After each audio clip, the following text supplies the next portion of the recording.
Gracias sublimes. Perfecto es tu amor. Tomaste mi lugar. Cargaste tú mi cruz.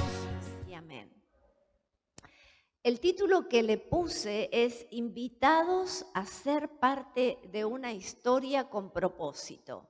¿Sí? ¿Quién no quiere tener una historia con propósito, una historia y una vida que valga la pena ser vivida? Y para eso estuve mirando el libro de Crónicas. Tal vez hay nuevos cristianos acá, pero el libro de Crónicas está en nuestras Biblias, en el Antiguo Testamento, y está dividido en Primera de Crónicas y Segunda de Crónicas.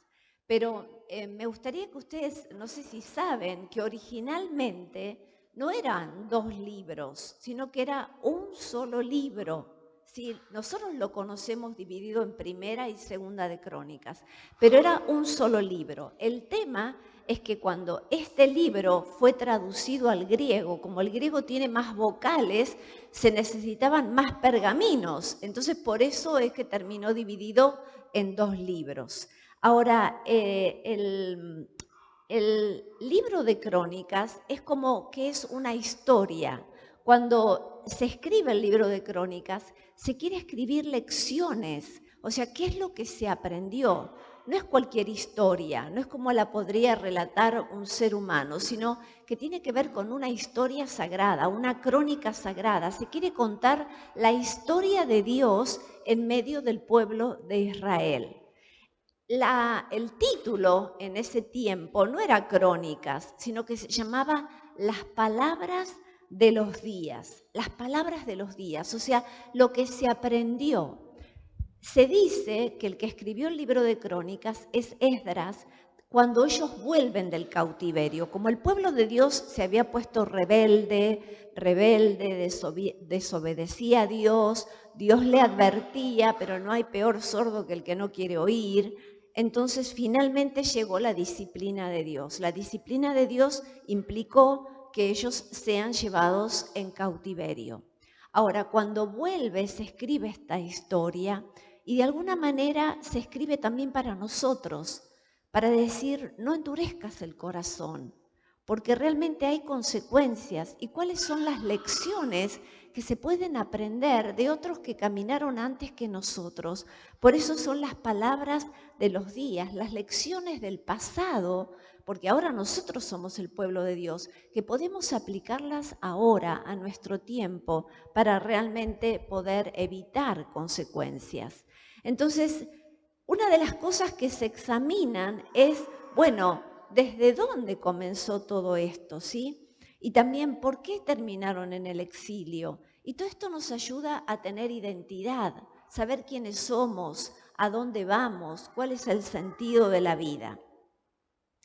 Es interesante, para entender esto, de que el último libro de Crónicas, el último versículo, nosotros no lo notamos así en el español, pero en el hebreo es como que no está terminada la frase.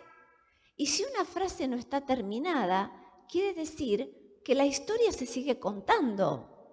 ¿Sí? Que es una crónica, una historia sagrada que se sigue escribiendo, pero ahora se sigue escribiendo con nosotros.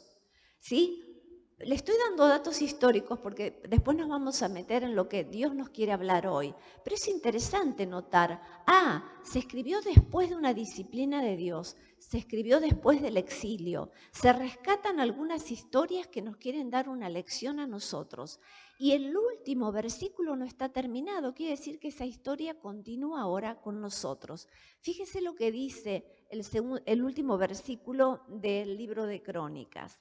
Dice, así dice Ciro, rey de Persia, el Señor, el Dios de los cielos, me ha dado todos los reinos de la tierra y me ha designado para que yo le edifique una casa en Jerusalén, que está en Judá. ¿Quién de entre vosotros sea de su pueblo, el Señor su Dios sea con él y suba? El que de entre vosotros sea del pueblo de Dios, ¿sí? que Dios esté con él y que suba. En otra versión dice, quien de entre ustedes sea de su pueblo, suba allá y el Señor su Dios sea con él. Qué interesante que está diciendo, esta frase no está terminada y también es una invitación a nosotros si somos parte del pueblo de Dios, a no tener una mirada de gallina que solamente es vivir acá, cómo pago las cuentas, a qué colegio van a ir a los chicos, qué voy a hacer con la inflación, sino es una invitación a decir, Dios nos está invitando a subir ahora mientras vivimos acá, a poner los ojos en lo trascendente, a poner los ojos en la eternidad, pero también una invitación a un día a subir donde Él está para morar con Él. Y esto se sigue escribiendo y somos parte de esta historia sagrada y es nuestra decisión si queremos seguir siendo parte del pueblo de Dios, si queremos que Dios esté con nosotros y si en definitiva cada decisión que tomamos en nuestra vida va a terminar con esta invitación a subir, a morar un día con Él. Y esto tiene mucho que ver con lo que es Apocalipsis, que es precisamente cuando Jesús se revela a Juan. Ya no es, Juan es el apóstol en el cual él pudo recostar su cabeza sobre el pecho de Jesús. Lo conocía a Jesús como un amigo, como un hermano mayor, entendiendo que era el Hijo de Dios. Pero cuando se revela Jesús a Juan, ya es este Mesías, este resucitado, este que ya no es el mismo, es este Dios encarnado. Y fíjense lo que Jesús dijo a Juan capítulo 14, versículo 3. Dijo, y si me fuere y os preparare el lugar, vendré otra vez y os tomaré a mí mismo, para que donde yo estoy, vosotros también estéis. En otra versión dice, vendré para llevármelos conmigo, así ustedes estarán donde yo esté. Cuando todo esté listo, dijo Jesús, volveré para llevarlos, para que siempre estén conmigo donde yo estoy. ¿Eres parte del pueblo de Dios? ¿Estás seguro que eres parte del pueblo de Dios? Si has aceptado a Jesús en tu corazón, si Jesús es tu Salvador, si Jesús es tu Señor, si Jesús es tu Redentor, ahora es parte del pueblo de Dios y hay una historia a la cual Dios te invita y hay una vida eterna a la que te invita y hay una invitación a un día a subir a estar con Él. Ahora, hay una palabra clave en todo el libro de Crónicas, porque uno dice, bueno, pero ¿cómo? ¿Cómo puedo ser parte del pueblo de Dios? ¿Cómo puedo asegurarme de que esa invitación un día yo voy a subir con Él? Bueno, hay una palabra en el libro de Crónicas que se repite constantemente y aunque es el Día de la Madre hoy, yo los felicito porque ustedes están cumpliendo esta palabra y la palabra es buscar, buscar. Todo el libro de Crónicas se repite la palabra buscar a Dios.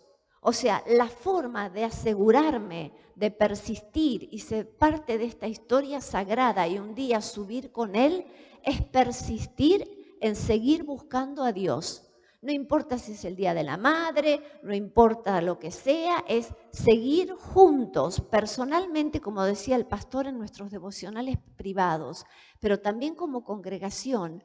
Buscar a Dios, es lo que Crónicas dice. Ellos dejaron de buscar a Dios. Y cuando uno deja de buscar a Dios, se aísla, se enfría, se aparte. Y ustedes saben que las fieras siempre tienen preferencia por los animalitos que están vulnerables y están separados del rebaño. Entonces, de alguna manera, la clave para seguir ser parte de esta historia sagrada y un día poder subir a ese lugar que fue preparado Jesús y ser parte por la eternidad de esa historia sagrada es buscar a Dios. Ahora, ¿qué es buscar? Buscar es hacer algo para hallar a alguien o algo. O sea, no es pasivo. Fue hoy decidir, bueno, es el Día de la Madre, pero yo voy a la iglesia. Es ser intencional, es ser proactivo, es elegir decir no a algunas cosas para decir sí a esto. Bueno, yo quisiera dormir hasta más tarde, pero quiero buscar a Dios, pongo el despertador más temprano. Buscar es hacer lo necesario para conseguir algo. Dice, al que venciere yo le daré la corona de la vida. O sea, tengo que hacer algo, tengo que ser proactivo, tengo que hacer lo necesario para conseguir eso. Es esforzarse por encontrar o hallar algo o hallar a alguien. Y eso es precisamente como Dios describe, como Jesús describe al reino de los cielos. Dice, el reino de los cielos es como un tesoro escondido en un campo. Cuando un hombre lo descubrió, lo volvió a esconder. ¿Por qué lo volvió a esconder? Porque legalmente, yo se los digo como abogada, el tesoro pertenece al que es el dueño del campo. O sea, si él lo hubiera sacado en ese momento, el dueño del campo hubiera dicho, ese tesoro es mío. Entonces, él dice, no, lo volvió a esconder y ¿qué hizo? Y fue, vendió todo lo que tenía y compró el campo. Así ese tesoro es de él. O sea, hay una inversión. El reino de los cielos hay que buscarlo. Hay que decir no a otras cosas. Hay un costo de alguna manera. Entonces, buscar. Dice, bueno, si vos querés un día subir, si querés ser ese pueblo de Dios, si querés seguir de alguna manera siendo parte de esa historia sagrada que todavía se está escribiendo, si querés evitar las consecuencias de terminar como terminó Israel, bueno, la clave es que tenés que buscar a Dios, tenés que buscar a Dios. Entonces, fíjense en este libro de Crónicas, que son las palabras de vida, las palabras de esta historia sagrada, lo que se escribió para que nosotros sepamos cómo evitar malas consecuencias. Dice, en Primera de Crónicas 16, del 10 al 11, dice, gloriaos en su santo nombre, alégrense el corazón de los que buscan a Jehová. Buscad a Jehová y su poder, buscad su rostro continuamente. Primera de Crónicas 28:9 dice, y tú, Salomón, hijo mío, conoce al Dios de tu Padre y sírvele con corazón perfecto y con alma voluntaria, porque Jehová escudriña todos los corazones y entiende todos los pensamientos de los pensamientos. Si le buscares, lo hallarás, mas si lo dejas, él te desechará para siempre. Segunda de Crónicas 7:14 dice, si se humillare mi pueblo, sobre el cual es invocado mi nombre, y oraren y buscaren mi rostro, y se convirtieren de sus malos caminos, entonces yo iré desde los cielos y perdonaré sus pecados y sanaré su tierra. ¿Le parece que nuestra nación necesita sanidad? ¿Le parece que nuestra provincia no necesita sanidad? ¿Que nuestra ciudad, que nuestro pueblo, que nuestro vecindario, que nuestra familia, que nuestro matrimonio? Bueno, hasta acá está la clave, es buscar el rostro del Señor, porque Él va a ser hallado, es humillarse y decir, Señor, mira, hemos hecho las cosas a nuestra manera, hemos sido obstinados, pero vos prometés que podés sanarnos. ¿Qué más? Segunda de Crónicas 15:2 dice, y salió a encontrar a Asa y le dijo, oídme Asa y todo Judá y Benjamín, Jehová está con vosotros mientras vosotros estéis con él. Y si le buscáis, será hallado de vosotros, mas si le dejáis, él también os dejará. Segunda de Crónicas 20:3, y tuvo Asa temor y puso su rostro para buscar a Jehová e hizo pregonar ayuno a todo Judá. Qué oportuno con lo que decía el pastor. Entonces, buscar es decir no a algunas cosas para decir sí a esto. Es estorbar la carne, porque las disciplinas espirituales, como orar, como ayunar, se llaman disciplinas porque a la carne no le gusta. De alguna manera es tener que, como ir al gimnasio y levantar pesas, es como, bueno, después el resultado se ve, pero en el momento cuesta. Pero esa es la clave que nos quiere dejar Esdras cuando escribe Crónicas, de decir, esto tiene solución y esto se podría haber evitado. Esta disciplina, este cautiverio, estos años perdidos por las consecuencias de malas decisiones. Y si hubieran escuchado a quienes les decían, Busquen a Dios, busquen a Dios, busquen a Dios. Ahora, el libro de Crónicas contesta 3 preguntas. Me gusta ver que hay jóvenes, porque todos los filósofos, si usted estudia filosofía, todos tienen las mismas preguntas, que son preguntas que se llaman existenciales, que es ¿de dónde venimos? ¿A dónde vamos? ¿Y cómo logramos llegar a donde queremos llegar? O sea, ¿cuál es el sentido? ¿Sí? Y eso es lo que hace el libro de Crónicas. El libro de Crónicas nos recuerda cuáles son nuestras raíces, también nos enseña a ver a dónde es que vamos con ese subir, que es a ese futuro reino de los cielos, y también de alguna manera nos muestra cómo podemos lograr llegar ahí. ¿Cómo podemos lograr llegar ahí? Persistiendo en el buscar a Dios. Entonces, ¿de dónde venimos? Si ustedes leen desde Primera de Crónicas, empieza con los descendientes de Adán. ¿De dónde venimos? Nosotros venimos de ser una creación de Dios. En el principio, Dios creó al hombre a su imagen y semejanza.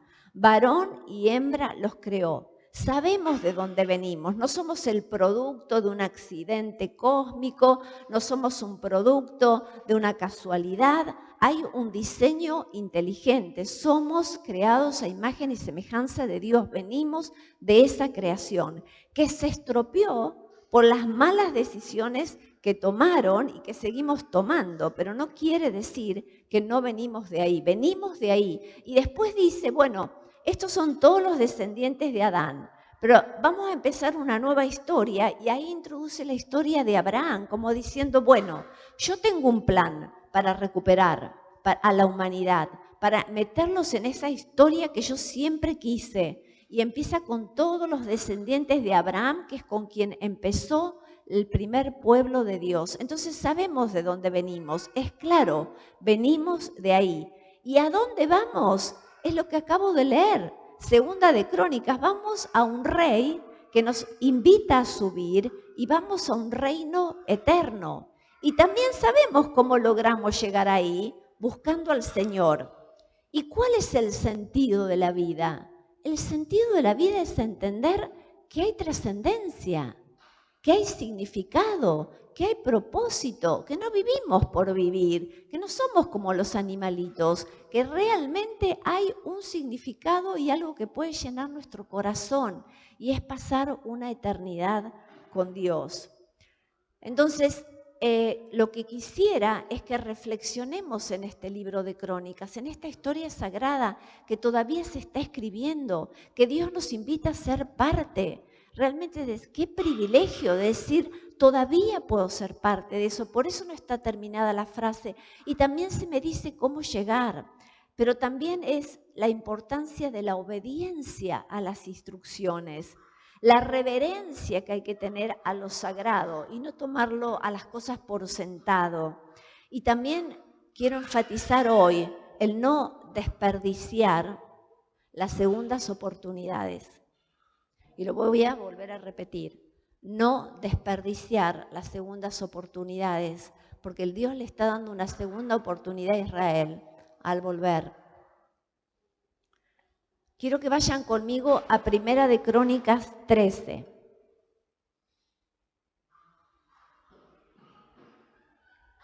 Que dice así: cuando llegaron al campo de trillar de Nacón, los bueyes tropezaron y Usa extendió la mano para sujetar el arca.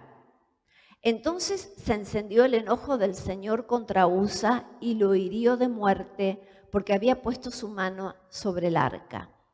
Así fue como Usa murió allí en la presencia de Dios. David se enojó porque la ira del Señor se había desatado contra Usa. Ahora David tenía miedo de Dios y preguntó: ¿cómo podré regresar el arca de Dios para que esté bajo mi cuidado? Por lo tanto, David no trasladó el arca a la ciudad de David, sino que la llevó a la casa de Obed-edom de Gat. El arca de Dios permaneció en la casa de Obed-edom por 3 meses, y el Señor bendijo a los de la casa de Obed-edom y todo lo que él poseía. No era mala la intención de David. David quería el arca llevarla a la ciudad de David. Pero vamos a aprender acá que las cosas no bastan las buenas intenciones. Las cosas hay que hacerlas a la manera de Dios. Y que hay que tener algo que en la balanza, que a veces nos cuesta mucho, de que Dios es amor, pero Dios es 3 veces santo. Y no podemos tomar con liviandad las oportunidades o las cosas que Dios nos está dando, y menos el servicio a Dios. Dios corrigió a Usa, pero no fue para castigar a Israel. Dios lo hizo para que Israel estuviera alejado de un camino que finalmente lo alejaría de la adoración verdadera, que es lo que pasó, que es empezar a tomar con liviandad las cosas de Dios. ¿Sí? Es como cuando los chicos te dicen, y Jesús, y sí, el barbudo, como el mejor amigo, el amigote. No, como que Dios dijo, bueno, está buena la intención que tenés, pero ojo, esto no es cualquier cosa. Acá hay instrucciones de cómo se tienen que hacer, acá hay mandamientos. Dios es misericordioso, Dios es paciente, Dios nos habla, pero también hay un momento que no es un cambalache. El cambalache dice la Biblia y el calefón, o sea, da todo lo mismo. No da todo lo mismo. Que Dios sea amor, que nosotros no sea fuego consumidor, que nos podamos acercar, no implica que no haya santidad. Que Dios nos hable y nosotros dejemos que las palabras, bueno, algún día lo obedeceré. Bueno, vamos endureciendo nuestro corazón y llega un momento que hay consecuencias. Entonces, de alguna manera, Dios nos corrige, pero nos corrige para vida, para que podamos entrar a las bendiciones de la vida que Él quiere darnos en Jesús. No era para destruir, sino era para decir, cuidado, esto no es solamente, bueno, yo tengo buenas intenciones. Fue una muy buena advertencia y gráfica. El temor de Dios no es tenerle miedo, es tener reverencia. Es tener reverencia, ¿sí? Ahora, eso es Primera de Crónicas 13. Ahora, en Primera de Crónicas 15 pasaron 3 meses desde que pasó esto. Y déjeme que se lo lea. Dice así, hizo David también casas para sí en la ciudad de David, y arregló un lugar para el arca de Dios, y le levantó una tienda. Entonces dijo David, el arca de Dios no debe ser llevada sino por los levitas, porque a ellos ha elegido Jehová para que lleven el arca de Jehová y le sirvan perpetuamente. O sea, David dijo, se fue a la Biblia de ese momento y dijo, no hicimos las cosas de acuerdo a las instrucciones de Dios. Ellos pusieron el arca en un carro, en una carreta con animales y a llevarla, siendo que Dios había sido muy específico. El arca es la misma presencia de Dios, lo que estaba en el tabernáculo. Dios había dado instrucciones, solamente los levitas, los sacerdotes la pueden llevar, tienen que haberse santificado. No las cosas así nomás. Así nomás vivo el matrimonio, así nomás crío a mis hijos, así nomás hago el trabajo, así nomás hago el ministerio. Dios tiene un diseño para cada una de las cosas que he estado nombrando y Dios requiere santidad. No bastan las buenas intenciones, hay un diseño de Dios para vivir cada cosa. Y sigue diciendo, no debe ser llevada sino por los levitas, porque a ellos ha elegido Jehová para que lleven el arca de Jehová y le sirvan perpetuamente. Y congregó David a todo Israel en Jerusalén para que pasasen el arca de Jehová a su lugar, el cual le había él preparado. Reunió también David a los hijos de Aarón y a los levitas de los hijos de Coat, Uriel el principal y sus hermanos, 120. De los hijos de Merarí, Asaías el principal y sus hermanos, 220. Estos son todos levitas, todos apartados para el ministerio. De los hijos de Gersón, Joel el principal y sus hermanos, 130. De los hijos de Elisafán, Semaías el principal y sus hermanos, 200. De los hijos de Hebrón, o sea, miren, llamando, es larguísimo el texto, pero detalle, detalle, detalle, como diciendo, ¿quiénes eran los que tenían que hacerlo? ¿Cómo era que tenían que hacerlo? Y dice el versículo 12, vosotros que sois los principales padres de las familias de los levitas, santificaos vosotros y vuestros hermanos y pasad el arca de Jehová de Israel al lugar que le he preparado, pues por no haberlo hecho así vosotros la primera vez, Jehová nuestro Dios nos quebrantó por cuanto no le buscamos según su ordenanza. Así los sacerdotes y los levitas se santificaron para traer el arca de Jehová Dios de Israel. Y trajeron el arca sobre sus hombros en las barras, como lo había mandado Moisés, conforme a la palabra de Jehová. Asimismo dijo David a los principales de los levitas que se dignasen de sus hermanos, cantores, y sigue hablando y termina. De esta manera llevaba todo Israel el arca del pacto de Jehová con júbilo y sonido de bocinas y trompetas y címbalos al son de salterios y arpas. ¿Cuántas lecciones que aprendemos? ¿Cuántas lecciones que aprendemos? No solo para la vida de adoración en la iglesia, no solo para el servicio en la iglesia, sino para todas las cosas que Dios nos ha dado instrucciones de cómo vivir una vida de santidad. Nosotros sabemos de dónde venimos. Sí, venimos de un Dios que nos ha creado su imagen y semejanza, pero también eligió a un hombre, Abraham, con quien dijo, ustedes son un pueblo especial, me voy a revelar a ustedes, pero no pueden ser como las otras naciones. No pueden tener un pie adentro y un pie afuera. Dios es un Dios celoso. Y un Dios celoso que dio lo máximo para poder comprarnos. Entonces requiere una devoción completa. Porque el adulterio no es el adulterio solamente carnal con otra persona. Es el adulterio en el corazón, cuando nuestro corazón está dividido. Cuando hay ídolos, que la fama, que la plata, que el consumismo, que la tele, que lo que sea. El corazón del ser humano es una fábrica de hacer ídolos. Pero Dios quiere, dice, dame, hijo mío, tu corazón. Tu corazón completo. No se puede vivir a medio, no se puede vivir con un corazón dividido. Hay un momento que hay que definirse.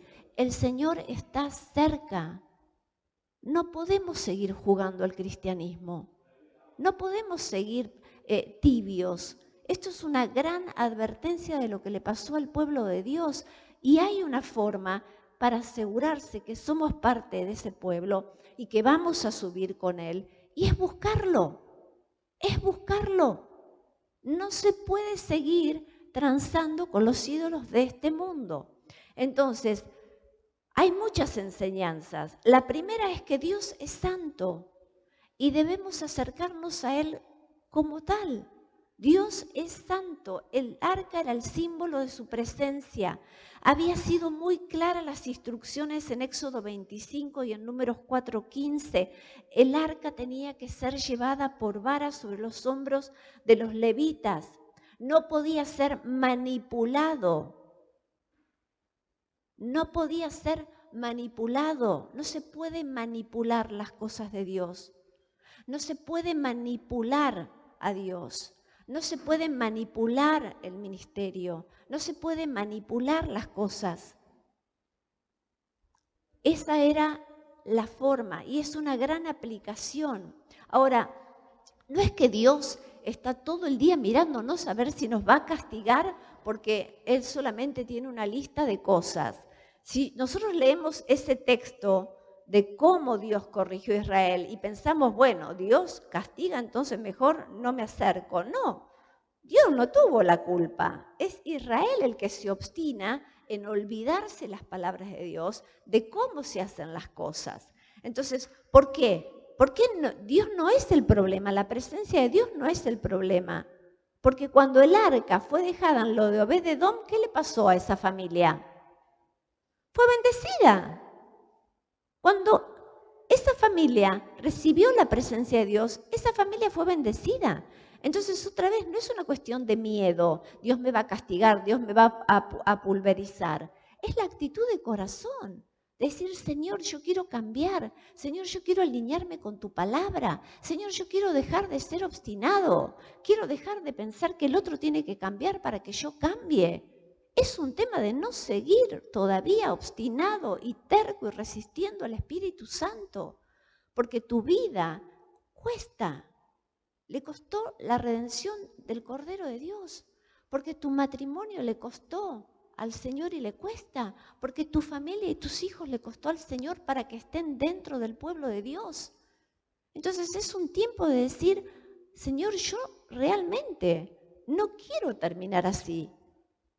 Es un tiempo de volver y alinearme con Dios, humillarme, buscar a Dios y decir, Señor, realmente tú eres santo, santifícame en tu verdad porque tu palabra es verdad. Dios no necesita gente perfecta. Dios necesita corazones dispuestos. Cada día de decir, Señor, ayúdame. Ayúdame a vivir en santidad. Ayúdame a enamorarme de tu santidad. Ayúdame a, por amor, decir no a ciertas cosas. Entonces, no olvidarnos de este Jesús que es amoroso, que dice que no tenemos un sumo sacerdote que no puede compadecerse de nuestras debilidades, sino uno que fue tentado en todo conforme a nuestra semejanza, pero sin pecado.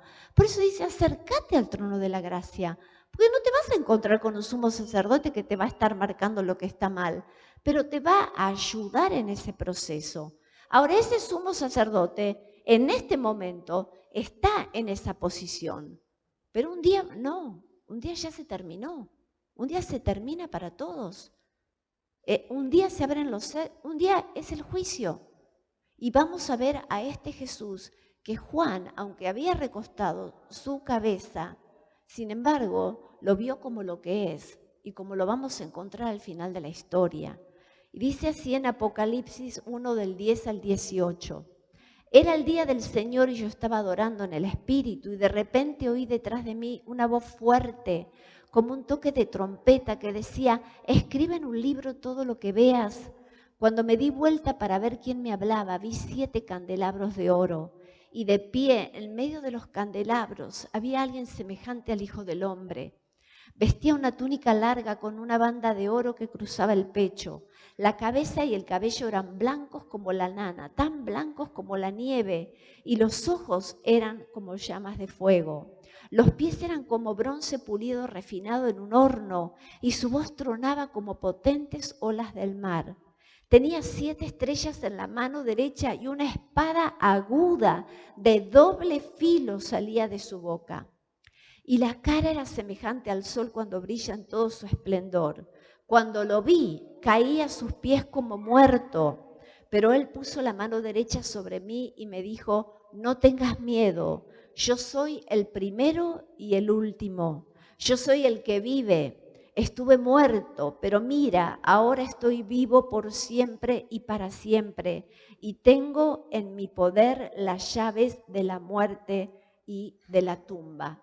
Esta revelación hay que guardarla en nuestro corazón, porque esta revelación pone junto el tremendo amor de Jesús, la tremenda misericordia de Jesús, pero no perdamos de vista la santidad, porque la santidad consume, es fuego consumidor. Entonces nosotros tenemos que entender, como dicen los chicos, no juegues con fuego, porque te vas a quemar. El primer intento de David de transportar el arca fue un desastre. A mi manera, no importa. Total, lo que basta son las buenas intenciones. Y sin embargo fue un desastre. Y eso nos recuerda la santidad de Dios y la importancia de seguir sus mandamientos.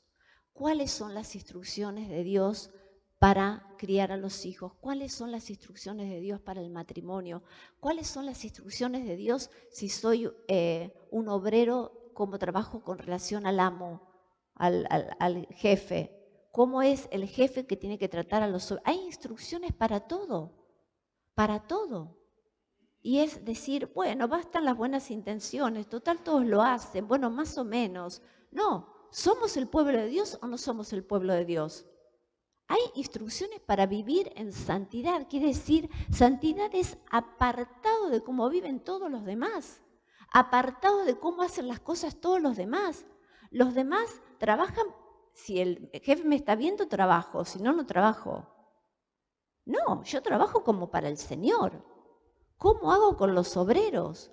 ¿Cómo hago como estudiante? ¿Cómo hago como profesor? ¿Cómo hago como esposa? ¿Cómo hago con mis vecinos?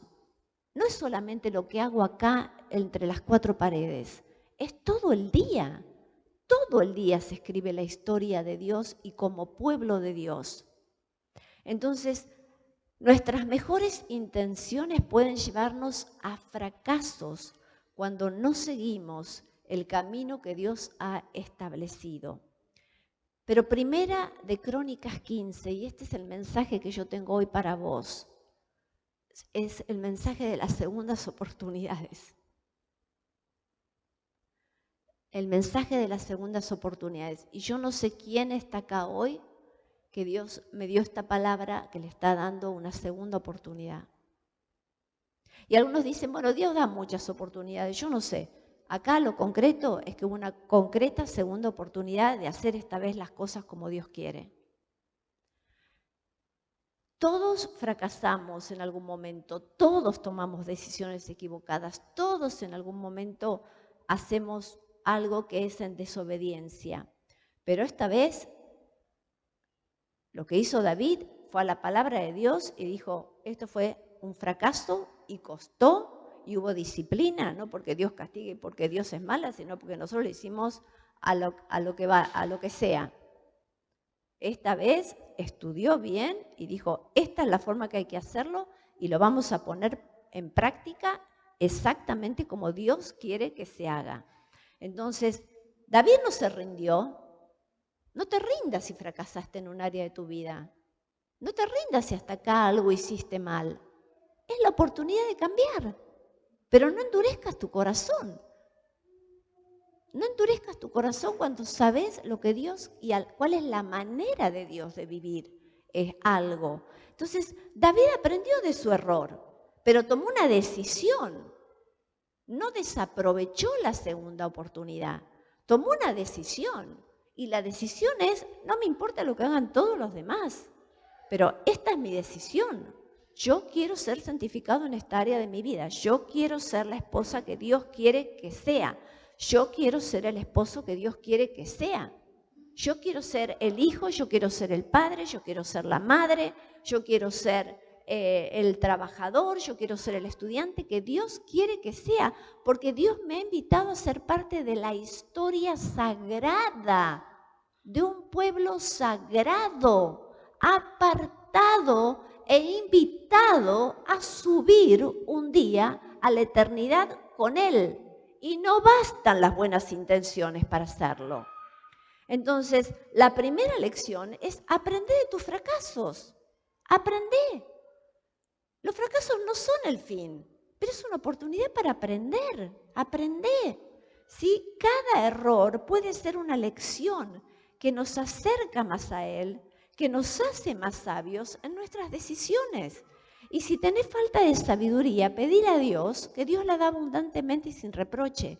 Y si te falta sabiduría, pedísela a tus pastores, a los consejeros, de lo que la palabra de Dios dice para empezar a implementarlo. Entonces, la primera lección es, no te rindas, la culpa no es de Dios, pero el arrepentimiento para vida es del Espíritu Santo. Hay una diferencia, porque uno puede sentirse culpado y seguir. Pero el arrepentimiento para vida es decir, no, a mí me duele y quiero cambiar, es tomar una decisión. La segunda lección es la importancia de escuchar a Dios. David no se puso a escuchar a Dios de cómo se tenía que hacer. Él puso el arca en el carro y vamos todavía. Cuando era, qué tremendo cuando dejamos de predicar la palabra. Me encantó verlo a Taku con la Biblia, ¿sí? Porque cuando nosotros nos vamos alejando de la palabra, nosotros escuchamos a Dios a través de la palabra. ¿Cómo se hacen las cosas? Esto es lo que dice la palabra de Dios. Pero después hay que ponerlo en práctica. Pero cuando se deja, el pueblo de Israel dejó de escuchar a Dios. Dejaron de escudriñar las escrituras. Todo era más o menos como hoy, un poquito por acá de internet, un poquito por allá, un poquito de este libro de autoayuda. Esos eran los ídolos de ese mundo, un altar por acá, otro altar por acá.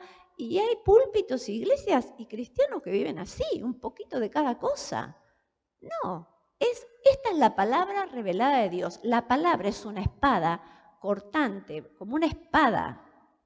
Y dice que de Jesús salía esa espada, que es lo que, o sea, es Jesús mismo hablándonos, no es cualquier palabra. Entonces, la importancia de escuchar a Dios, de escuchar las instrucciones al pie de la letra, y no solamente el escucharlas, la disposición, porque hay algunos que no tienen disposición para escucharla. Es como, no quieren cambiar. Pero no, yo quiero escucharte, yo quiero que me digas cómo es que se vive esto y empezar a hacer las cosas de acuerdo a ese diseño, de acuerdo a lo que Dios enseña. Y otra lección que vemos acá es la paciencia de Dios. ¿Es paciente de Dios? Bueno, conmigo, si yo les contara mi vida, vaya si es paciente. Dios es muy paciente. Pero Dios siempre busca un corazón contrito y humillado. A un corazón contrito y humillado Dios no desprecia. Es volver y volver y volver en humillación, en buscar a Dios, en ver actitudes de nuestra vida que de a poco van cambiando. Yo era enojadiza, otra que Jonás el profeta. ¿Vieron? Y Juan y el hermano, los Bonerges, que decían, ¿qué querés que pidamos fuego del cielo y que se consuma toda esa gente? Así era yo. Me enojaba por cualquier cosa, enojadiza. Pero qué tremendo que es ver al Espíritu Santo que va tratando nuestras vidas. Pero va tratando nuestras vidas a medida que nosotros lo reconocemos, que nos humillamos, que nos disponemos a cambiar, que tenemos gente que habla nuestra vida, tendrías que haber contestado de otra manera. ¿Cómo nos vamos volviendo cuando tenemos a alguien que nos mentarea en el discipulado y vemos fruto de cambio? Si es que tenemos la disposición de ver ese cambio. Entonces, la paciencia de Dios siempre nos ofrece otra oportunidad de volver a intentarlo. Yo te puedo asegurar que si estás escuchando este mensaje hoy, es porque Dios te está queriendo dar una segunda oportunidad. Dios te está queriendo dar una segunda oportunidad para un área de tu vida que no la estás viviendo de acuerdo al diseño de Dios. Es una invitación a hacer las cosas bien en el futuro, ¿sí? No podemos cambiar el pasado, pero podemos hacer las cosas bien de acá en adelante. Aprovechar las segundas oportunidades para hacerlo bien la segunda vez. Deja que tu experiencia de fracaso se convierta en el cimiento de tu éxito futuro en Cristo. Realmente eso es lo que pasó entre Primera de Crónicas 13 y Primera de Crónicas 15. ¿Sabemos de dónde venimos? ¿Sabemos a dónde vamos? ¿Somos el pueblo de Dios? ¿Sabemos cómo lograrlo? Buscándolo a Él. En este día, yo te pido que si te identificas con esta palabra, no resistas al Espíritu Santo. Que digas, Señor, yo en esta área de mi vida sé que más o menos las intenciones buenas no bastan, que necesito alinearlas con Dios, que necesito alinearlas con lo que dice la palabra de Dios. Señor, yo necesito humillarme, necesito buscarte, necesito ayuda. Yo no quiero desaprovechar esta segunda oportunidad. En algunas cosas tal vez nos hemos equivocado como mamás, que dijimos, ay, si yo hubiera sabido eso antes, lo hubiera hecho de otra manera. ¿A alguna le pasó eso alguna vez? Yo tengo una hija de 21 años y digo, pero ¿por qué no me lo dijeron antes? Que yo digo, remetí la pata, tendría que haberlo hecho de otra manera. Y digo, buah, ahora por lo menos puedo a mamás más jóvenes aconsejarles de hacer esto y no hagas esto. Es lecciones que aprendemos, ¿verdad? Pero bueno, cuando hay un corazón dispuesto para decir, Señor, yo esta vez quiero hacer las cosas a tu manera. ¿Alguien quiere hacer las cosas a la manera de Dios? ¿Alguien quiere realmente aceptar subir un día con Él, ver esta eternidad con Él, disfrutar esta eternidad con Él? Bueno, todo el libro de Crónicas es la historia de un pueblo sagrado que se equivocó y se equivocó mal. Pero Dios empezó con un nuevo pueblo. El nuevo pueblo somos nosotros, que es la iglesia. No repitamos los errores del Israel de antes. No nos vayamos a los ídolos. No vivamos con liviandad. Dios es Dios. Él quiere habitar con nosotros y su presencia bendice. Su presencia bendice. Pero también no resistamos al Espíritu Santo. No lo resistamos al Espíritu Santo, porque Dios también es 3 veces santo. Amén. Vamos a orar. Gracias sublime.